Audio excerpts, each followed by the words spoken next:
ఒక చిన్న గ్రామంలోని ప్రభుత్వ పాఠశాలలో బాబు, సిరి, కిరణ్, అనిత అన్న నలుగురు మంచి స్నేహితులు చదువుతూ ఉండేవారు.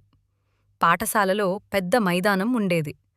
గంట మోగగానే అందరూ ఆనందంగా బయటకు పరుగెత్తి వచ్చారు. బాబు చెక్కతో చిన్న బ్యాట్ తీసుకువచ్చి క్రికెట్ ఆడమంటాడు. సిరి వెంటనే బౌలర్గా నిలబడుతుంది. కిరణ్ ఫీల్డింగ్ చూసుకుంటాడు. అనిత స్కోర్ చెప్పడానికి చిన్న కర్రతో నేలపై గీతలు వేస్తుంది. వారు నవ్వులు పూయిస్తూ ఆడుతుంటే చిన్న సైకిల్పై వచ్చిన మొదటి తరగతి పిల్లలు వాళ్లను చూస్తూ సంతోషపడతారు. పెద్ద పిల్లలు అబ్బాయిలకు అమ్మాయిలకు ఆడే విధానం చూపిస్తారు. అందరూ కలిసి పరుగులు తీస్తూ ఆటల ద్వారా స్నేహం పెంచుకుంటారు. గంట మళ్లీ మోగితే అందరూ వరుసగా నిలబడి తరగతులకి చేరుతారు. గురువుగారు నవ్వుతూ ఆట కూడా చదువులే పిల్లలు అని చెబుతారు.